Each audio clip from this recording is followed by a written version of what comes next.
So thank you for that kind introduction, Jacques and Sophie. So what is SCA? SCA is the Shipbuilding Council of America. It is the trade association for the shipbuilders in our country.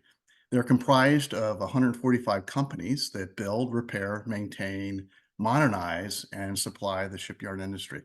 There's 38 shipyard members. About a dozen of those are part of the board of directors. And then there's another 107 partner companies, and these are ones that provide the industrial base, whether it's providing valves or engines or services like SMA, Lifecycle program support to our shipyards. And they form a partners committee, and I am on that partners committee as part of SMA. And then our chair and vice chair are also on the board. So the real mission of SCA is then to promote the American shipyard industry, and they provide strategic information to Congress, to the executives and the branches of the government, and also then to media to make sure the right communication and word gets out. And there's a small core of professionals then that serve in the offices in the U.S. Capitol. So, Chuck, what is the economic impact of shipbuilding and repair in today's market? Well, simple answer is that it's very large, Jacques. The U.S. private shipbuilding and repairing industry has a direct GDP impact of about $12 billion. When you factor in all of the indirect, which is the suppliers, it's the spend from the household. So that's things like groceries and staying at hotels and going out to restaurants. It's almost $42 billion. So it's a large impact on our GDP. But in terms of the employment, it's almost 100,000 direct jobs. And then again, when you factor in all of the other impact, it's almost 400,000 jobs across the country. Interesting, the states with the highest levels of employments are Virginia, California, Connecticut. Virginia, California, not a big surprise, right? Because that's where our big home ports are in Norfolk and then in San Diego. But then also Connecticut, which is the center of the submarine industrial base, which we'll talk a little bit later. SCA holds 4 events each year. Can you tell us a little bit about each of the events and what their focus is? So absolutely. So there are the winter meeting that we just got back from in Coral Gables, Florida, is really an internal meeting. And we have panels there that discuss the critical issues such as the state of shipbuilding and repair, the supply chain issues, the workforce development. And then in March, there's the National Ship Repair Conference where they meet with the Navy and also members of Congress to some of the challenges with ship maintenance. There's a spring meeting, which is then in Washington, D.C., which is focused on getting updates from government executives on some of the key programs. And also we get up to the Hill and meet with some of the key members and make sure that they understand the messages that we have. And then finally, there's a fall meeting. That's my favorite because that's always held at a shipyard. Last year, we were in Portland, Maine, and then got to go up to Bath Iron Works. And then this year, it's going to be held down at and we'll be going over to Ingalls and to Bollinger. So SCA just completed the winter event. It would be great if you could tell us what was discussed and any of the key takeaways. Oh, absolutely. So it always starts out with the staff providing us presentations. So we get an update on what's going on the government side. And this is not only the new construction, but also the repair. And then we get a commercial report on what's going on, particularly around the Jones Act. I'll talk a little bit more about some of the issues that are associated with the Jones Act and why that's important to us. And then we get a regulatory update from largely what's going on with OSHA and kinds of regulations that will impact the shipyards. There's a shipbuilding repair panel. This is a dialogue with some of the key executives. So the presidents and CEOs, both of the new construction and repair, kind of give us an challenges and opportunities they have. And then there's in this case, there was an offshore wind panel, which was a first for us, where we got to have a dialogue with some of the industry executives over what's going on with the offshore wind market, which was all the rage a couple of years ago, and then it's kind of quieted down, but it's starting to pick up again. And then last but not least, we talked about revitalization of the submarine industrial base. And we got a presentation from the executive director of PO Strategic Submarines on all the initiatives going on to try to grow the workforce that's needed to support what we need to do with submarines. I know that there were several staff presentations at the event. Can you summarize those for us? Oh, absolutely. The first of these was over the dysfunction that's going on with congressional appropriations. We're halfway into the fiscal year, and we still don't have the FY24 appropriation bill. The continuing resolution is set to expire in March 8th, so a little over a week away.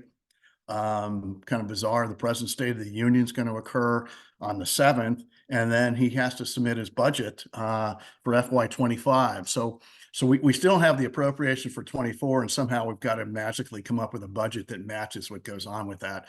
So not a good state of play for some of our major programs or any of the new starts that are going on. A lot of concern for the industry over this instability. The narrative in shipbuilding has really been picking up lately.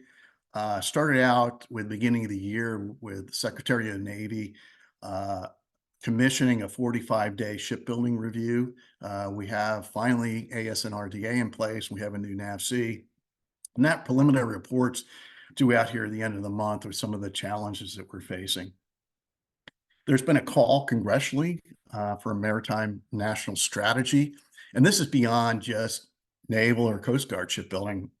This is about the commercial side as well, and what we might need to do to revitalize that. And sort of associated with that, there's this renewed interest in a construction differential study. The last time we paid construction differentials were back in the 80s. And essentially, it was a subsidy in order for us to be able to compete internationally in the commercial shipbuilding side. And we haven't done that since then. And as a result, it's atrophied. And as you can imagine, other than what we have within the U.S., which is the Jones Act. And so what the Jones Act says is that if you're going to go from one U.S. port to another, you have to do that on a U.S. flagged vessel. It came out of the 1920s and the maritime strategy and the law that was there to basically build that capability back up. And you can imagine how important that was during World War II.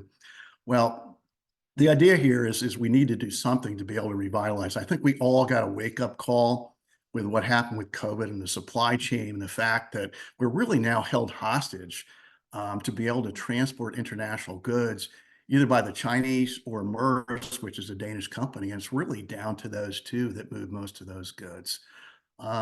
There's been a lot of bad publicity about the Jones Act, and it's really ill-founded. If you think about it, the airlines have that same kind of protection. If you go overseas, you can do that on an international carrier, whether it's British Airways or Korean Airlines, Lufthansa, you name it, you can fly it. But when you're within the U.S. and you go from a U.S. city to another U.S. city, it's always on a U.S. carrier to protect our own industry there. And so it's the same thing with shipbuilding. It always kind of irks me to see that people kind of apply it differently and don't think of shipbuilding and movement of our goods in that same respect. So there's been a lot of renewed interest in that we've got to go build this capability back up. So the driving factors on this narrative are, first of all, it's called the Davison window. If you remember, Admiral Ben Weckenloff talked to us a little bit about this. And this is the issue that there's this critical period where there's a high risk of China invading Taiwan in the 2021 to 2027. And so there's a lot of concern about that and what we need to do to make sure that that doesn't happen. And then as I talked about this renewed interest in trying to get us back into the international shipbuilding market. And then the freedom of the seas piece of this. We're all very familiar with what's going on in the Red Sea and the attacks on shipping there. South China Sea, we see the Chinese, they're chasing the Philippine fishing vessels out of their traditional fishing grounds. We see the Chinese building these artificial islands to try to create this barrier around the South China Sea. And so we've been doing freedom of navigation acts through there. And then, of course, the Black Sea, with the Russian-Ukraine war that's going on, and the need to make sure that there's free passage of the Ukraine grain, which feeds so much of the world. And we've been the ones that have largely been providing that safe passage. Fortunately, we started to see our allies through NATO starting to pick up some of those missions as well. But all of that, again, has caused this narrative on shipbuilding to get enlightened about the need to have this national maritime strategy. Last year, you talked about shipbuilding and repair at the town hall. This year, I believe there was a panel discussion. Can you share some of the insights from that panel? Oh, absolutely. There's still many of the same issues that we've talked about before. Of course, the biggest one that everybody was discussing is the workforce shortages that are across the nation. And there's both some common and there's some regional differences here. The first one that's common across the country is a rise in pay for service industry with the minimum wage increases that we've seen. And this is causing a migration of the hourly labor. You can imagine now that these jobs, whether they're service industries, flipping burgers, working in warehouses for Amazon, that now pay almost the same as a welder, a pipe fitter in a shipyard, and you can imagine what that environment's like versus what the environment is in the service. And so it's been causing a lot of stress with folks now migrating over to those jobs. And then you get into some of the regional differences. The New England shrinking demographics with people that are leaving that area. And again, that's the core of our submarine shipbuilding. The Gulf Coast has people, but the problem is they're chasing the dollar because there's so many different jobs. And so what's happening is they're getting to this spiral where people are moving from yard to yard or from yard to service industry, and there's just a shortage of workforce there. And then you get areas like the Great Lakes and the quality of life where people simply don't want to go up there because there's not the infrastructure, there's not the things to do, and it only appeals to so many people. So they've been having a real challenge hiring people up there as well. The next discussion was over what's occurred was the rise of the nasty technical warrants over the last 10 years. I would argue that the way shipbuilding contracts are done today are not really fit to be a fixed price contract. And what I mean by that is the technical baseline isn't established until 12 to 24 months in the contract when we do a critical design review. And so essentially you bid and you're told that design that you bid is not necessarily the one you're going to be building. So how do you nail down what that's going to cost and how long that's going to take you to do that? And so this is a big concern about the industry is they've got to come to grips with this and the fact that there's this interpretation that goes on over these thousands of pages of specification that NASC gives you where these guys get to reinterpret those other than what you interpreted when you put your proposal in.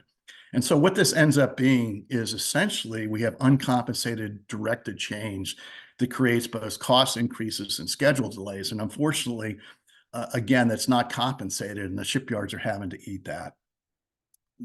The third piece of this is that there's this continued unpredictability and cycle of demand for repair capacity, making it really difficult for the repair yards to do any investment. And also it's making the retention of the workforce really, really tough for them. And so it's both a reflection of what's going on with the budget. We talked a little bit earlier about the continuing resolution and the uncertainty in FY25.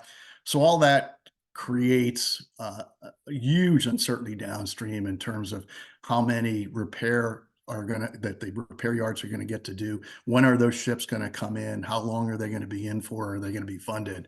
And so it all then feeds back into why should I do the investment? And the workforce looks at, I've got other things that I can do where I have a lot more stability in the job I have. And then lastly, the commercial side of this was very interesting. We've seen a lot of the green movement, right, in terms of electric cars. Well, the discussion here was over electric ships, boats, in this case, tugs, was a particular individual that at Master Builders. And so he builds tugs, and he's talking about he's only built one electric tug. And the reason being is just like with cars, there's a differential. It costs more. And so why would you pay for that unless there's some kinds of subsidy or a mandate by the government side, and it's just not there. So there were discussion that while on the automobile side and other areas we're moving green, on the boat side, there hasn't been the incentives to do that yet. Wow. One of the big topics this year, I know, was offshore wind and its increasing importance. I thought that it was a very interesting session this year. What are your thoughts on this topic? Yeah, Jacques, I agree. It's probably was the most fascinating for me personally to have this session. Essentially, what's going on is industry is doing a reset. They entered into all these purchasing agreements in the 2018, 2019. You remember Massachusetts, the whole thing off of Martha's Vineyard, New Jersey, New York. But these agreements are not economical post-COVID with all of the escalation that's gone on, et cetera. And so these agreements are being canceled and they're out being resolicited. So this is why there's been this slowdown in what's going on in offshore wind. Now, some projects were started, such as off of Massachusetts, and are completing, but basically New Jersey and New York canceled theirs, and they just recently reawarded. So there's a lot of movement again. The thing that amazed me is that a third of the capacity in New England will eventually be wind-based. So Massachusetts, New York, New Jersey, they're going to be on the order of 10 gigawatts, excuse me, per state. What is a gigawatt? That's a billion watts. So think about a light bulb, right? That's 60 watts or 40 watts. So think about a billion watts of power. This is 10 of those. So it's huge how much we're going to be investing and how much we're going to be depending on wind. Um, the other thing that's of interest to those of us that are over on the West Coast is that that's going to lag by 7 to 10 years. And so why? Well, the first piece of that is that the East Coast installations are fixed platforms. So we have this global shelf, this very gradual shelf that goes off on the East Coast, and so their platforms can be fixed on the bottom, and generally they can do those up to about 200-meter depth. So all of the installations on the East Coast then are these platforms that get put in place. The West Coast has a very deep drop off and doesn't have the continental shelf like we see on the East. And so their average depth is like 1,000 meters. So you can't put platforms and legs all the way down to the bottom. And so they need to do semi-submersibles. So basically what it means is those are floating platforms that are out there. And that's good in the long run because the shipyards that we support are the ones that are going to be building those. Um, but it also puts a little bit more challenge in terms of design and things that have to go on for those. But the other piece of this on the West Coast is the long pole and permitting. And that gets into the environmentals to make sure that we're going to protect the environment when we install these, run the cables ashore, et cetera.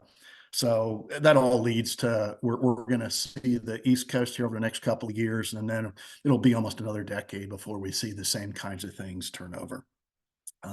What was fascinating was a discussion of the different types of vessels that are necessary to go install these.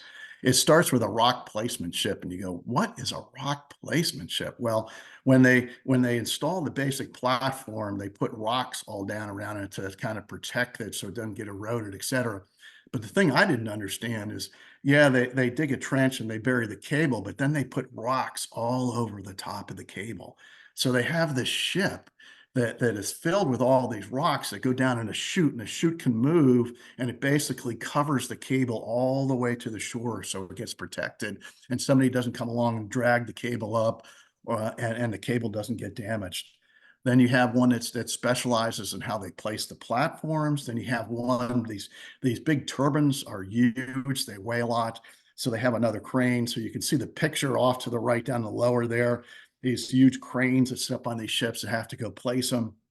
And then you have, of course, the cable laying ship. It's got to get the electric cable ashore, and then services. So this is big for the shipbuilding industry eventually. What's needed though is we don't have any of these vessels now, and the industry executives there described it to us as, look, think about when you have a storm and all of the regions then pull their trucks and all of the utilities trucks come and help you get all your utility lines put up again.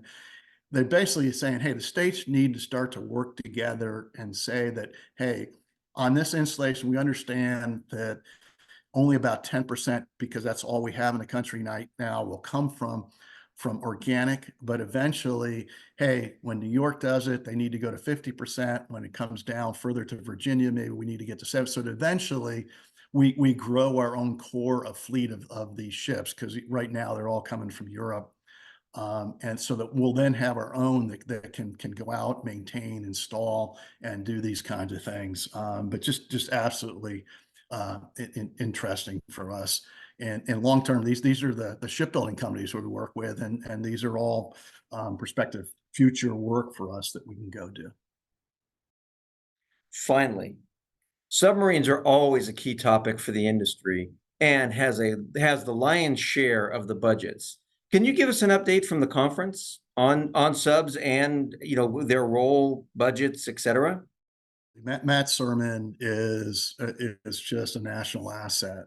He'd worked for me when I was in PEO ships.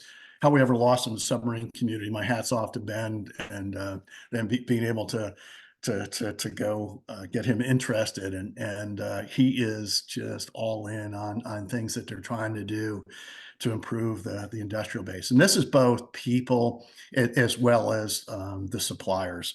The first focus is on, they have to go figure out how to win a larger share of the workforce. They're looking at, like I said, over 100,000 folks that they're going to need over the next decade. So there's a national level campaign. I encourage you all to go look at buildsubmarines.com. It's a pretty amazing website, and all the things they're doing to try to attract people into the shipbuilding industry. So some of the key things they're doing is they're going to provide a wage differential with the service industry. We talked about a little bit earlier about what that challenge is. So now they know they got to get a pay gap again to get people to want to go do this. They're also putting bonuses in where they're paying for relocation and hiring. And I thought it was pretty fascinating too, is that instead of doing accrual kind of thing on your vacations, they're going to provide all your vacation time for your first year up front. So essentially, you don't have to work for a year before you earn vacation. You're going to have your vacations the first year when you start. They found this was a huge barrier. A lot of people didn't want to do that. So good on them that they changed and are willing to do that. Then the next focus they have is to upscale and retain the current workforce. Believe it or not, the attrition is about 20% a year in shipbuilding. Part of it's what we talked about before about the wage differential. And so they're offering increases in wages and retention bonuses to go keep people. But the other thing they're doing is they realize that the foremen, the managers don't get a lot of training on how to motivate people, how to create a positive workforce, work environment.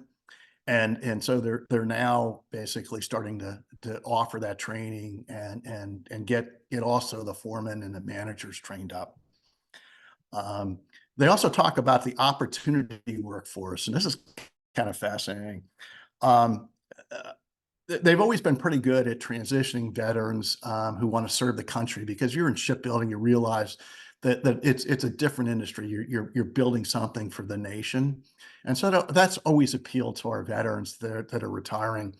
But the other thing that they woke up about is, hey, there's a bunch of folks that for whatever reason decided not to come into the service, but they have data on those recruits. So why not turn over that data to the shipyards and go see if maybe they didn't want to put on the uniform, but maybe they do want to serve the country in another way. So there's a huge opportunity there. The other big one is diversity. If you go think back to World War II, the Rosie the Riveter, traditionally right now in the shipbuilding workforce, it's less than 5% women. And so it's very underserviced. And so there's a huge opportunity there. And there's also a huge opportunity in other areas. In this case, Hispanics, they're the largest growing part of the workforce in terms of ethnicity, and especially up in New England. And so there are specific reach out to Hispanics as well. And then lastly, there's embracing the new manufacturing technology. So what's become the long lead on submarines, in a lot of cases, are forgings, castings, and the problem is those are very skill based. A lot of those folks are retiring. So now we get into the 3D printing, right? And the ability to go do the additive manufacturing. And so they're focusing on 6 critical materials that normal industry wouldn't necessarily do. And these are the high strength steels that are needed for the submarines, chrome alloys, nickel, bronze, et cetera. So they've invested heavily in that in order to be able to go produce these things, not in the normal traditional ways that we go do that. So all of that put together, they have a very comprehensive plan. And for those of us on the surface ship side, we like to say the tide rises all boats. And so everything they're doing is also going to help the surface ship as we move forward and we do things. So overall, a very, very interesting conference to attend.